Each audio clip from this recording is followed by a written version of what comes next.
Ang bulok ng ngipin ay kilala sa mga tawag na tooth decay, tooth cavity at dental caries sa wikang Ingles.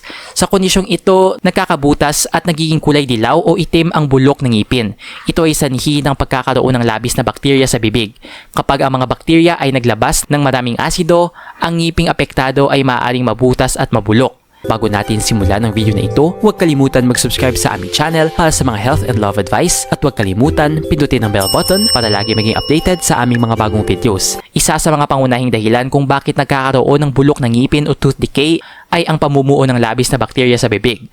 Bagamat natural na may mga bakterya ang bibig, maaaring magresulta ito sa pagkabulok ng ngipin kung mayroong namumuong mga plaque.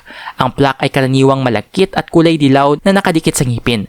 Binubuo ito ng pinagsamang mga bakterya, laway, asido at maliliit na piraso ng pagkain. Maaaring magkaroon ng mga plaque ang ngipin nang dahil sa mga sumusunod. 1. Labis na pagkain ng matatamis at maaasim.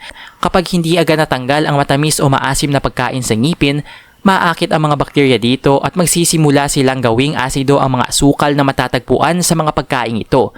Dahil sa asido, maaaring mabutas at pabulok ang mga ngipin. 2. Hindi regular na pagsisipilyo. Karaniwang nagkakaroon ng mga plaque ang ngipin dahil sa hindi maayos na pangangalaga ng ngipin.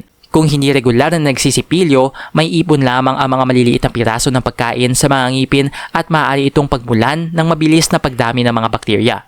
3. Kakulangan sa fluoride. Ang fluoride ay isang uri ng mineral na tumutulong sa pagpuksa ng mga bakterya na nagdudulot ng pagkabulok ng ngipin. Maraming mga uri ng toothpaste ang naglalaman ng fluoride upang mapanatiling masigla at matibay ang mga ngipin. Subalit, kung may kakulangan ito, nagiging marupok ang mga ngipin at mas madaling mabutas ng mga bakterya at asido. 4. Panunuyo ng loob ng bibig. Kung ang loob ng bibig ay may panunuyo, mas mabilis dumami ang mga bakterya. Dahil dito, mas madali nilang masisira ang mga ngipin. 5. Pagkakaroon ng eating disorder. Ang mga eating disorder na gaya ng anorexia at bulimia ay maaari ring magdulot ng pagkabulok ng ngipin. Sa anorexia, ang isang tao ay palaging sinusuka ang kanyang mga kinain. Sa kanyang pagsusuka, nasasama ang mga asido sa tiyan. Kaya naman, mas mabilis masira ang mga ngipin. Sa bulimia naman, ang isang tao ay mayat-maya ang pagkain. Dahil dito, nagkakaroon ng mas maraming asukal ang bibig. 6. Pagkakaroon ng acid reflux disease. Sa acid reflux disease, ang asido sa tiyan ay nagbabackflow o bumabalik papunta sa lalamunan at bibig. Kaya naman ang pasyente ay nagkakaranas ng pangangasim.